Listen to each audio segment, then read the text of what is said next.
And then finally, the fourth alternative, which was do nothing. Almost every ethical dilemma has do nothing as an alternative.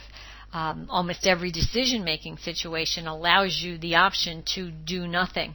And unfortunately, it probably happens more than you would hope it would, and it happens mostly because people fail to act because they're caught in a quandary. They just don't know what to do, so they do nothing. But it's worth realizing that doing nothing is in fact a decision.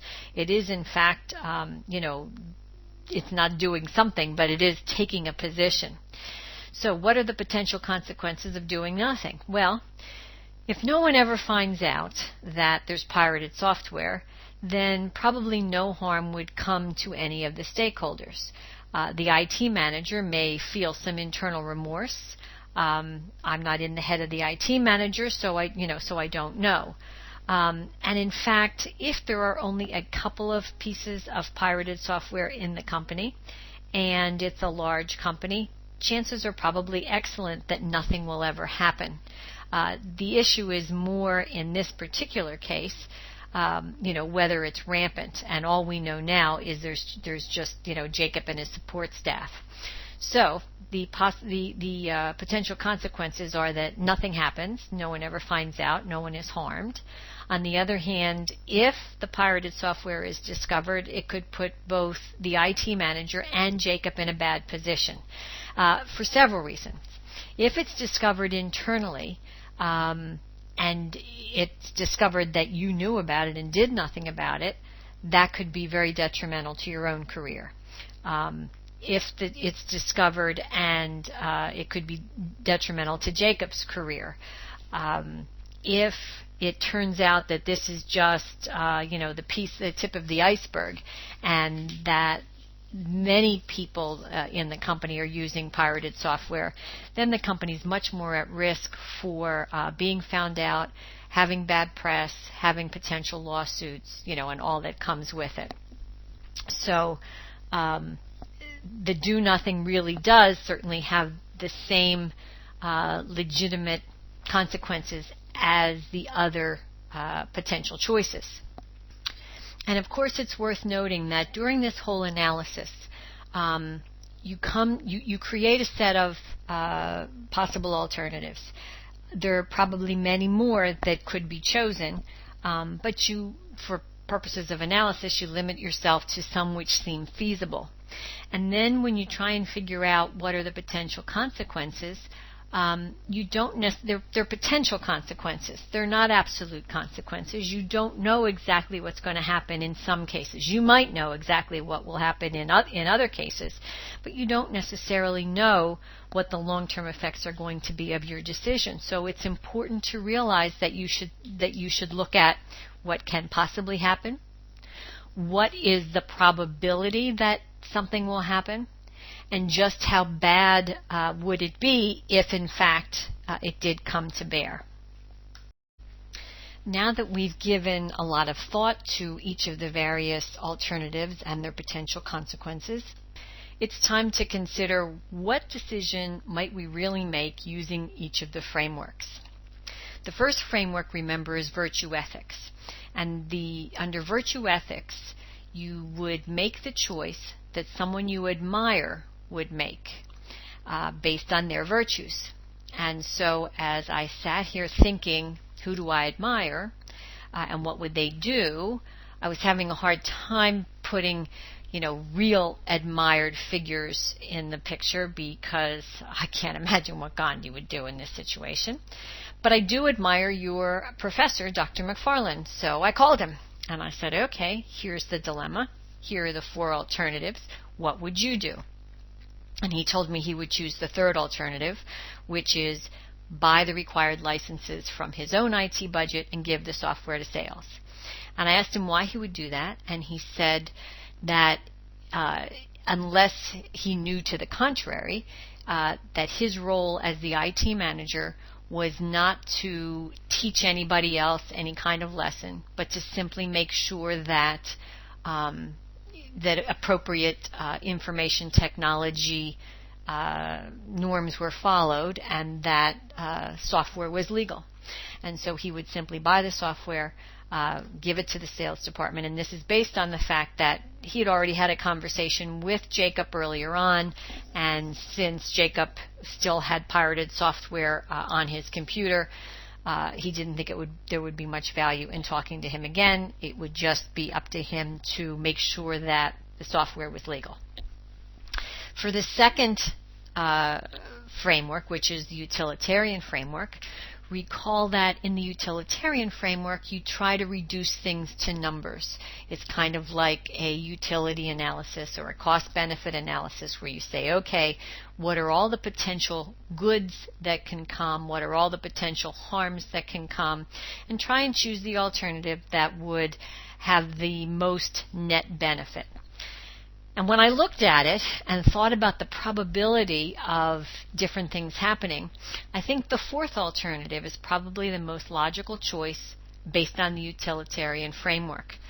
And I say that because at this point, all we know is that Jacob and his support staff have unlicensed software on their desktop.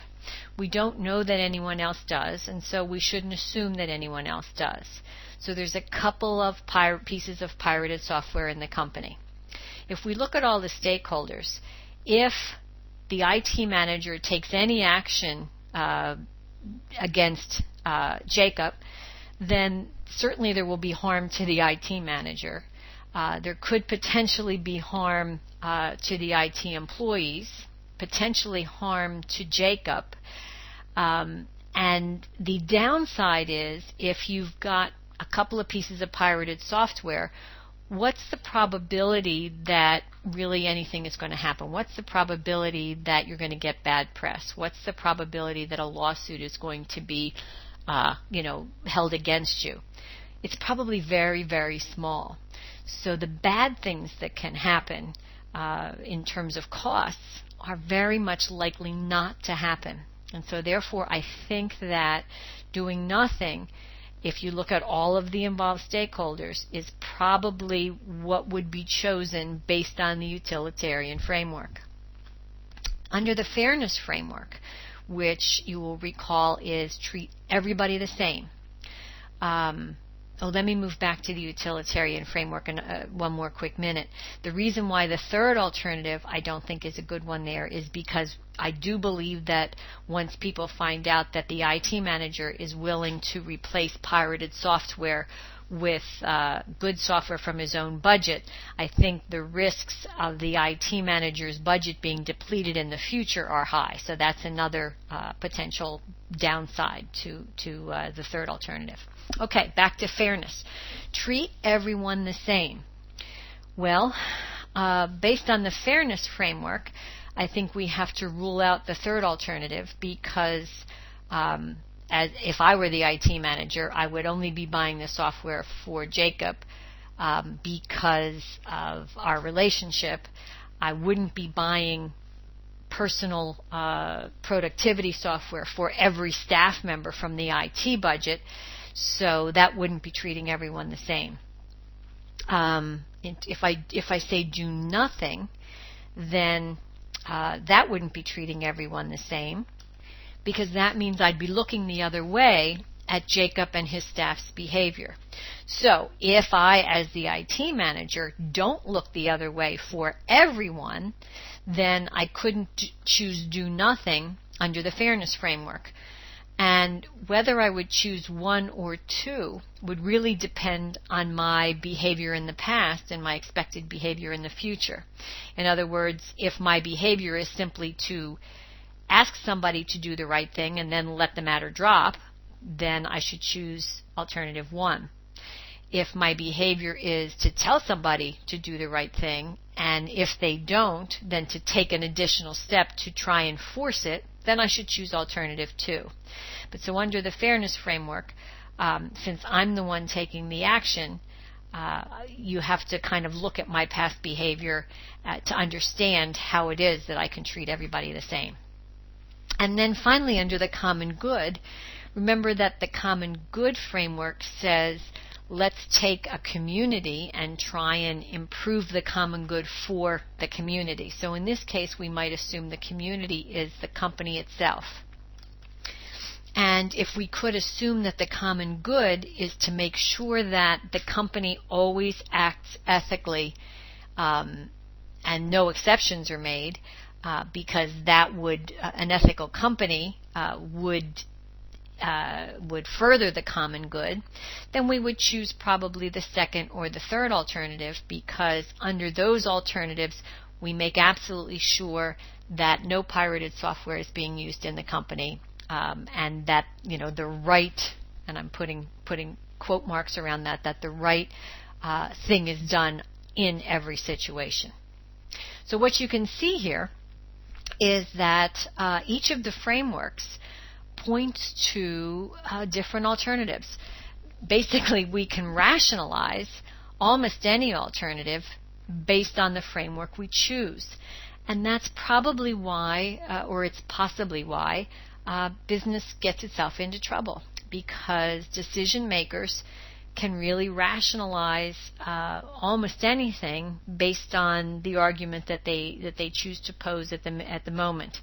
And so that's why I would ask you to think very. I'm going to repeat the last sentence, or perhaps parts of the last sentence, because as I just looked at the screen, I see that the timer had stopped, and so I may have cut myself off. If I'm repeating myself, I apologize. So I would ask you to think seriously about this whole issue of ethical analysis, because it's a tricky one, it's a complex one, and it's an important one. And hopefully you can see, as a result of what's going on in the world, whenever it is that you're listening to this, that it's important to understand why you're making decisions, and to make decisions really in the best interest of the firm for all of the stakeholders involved.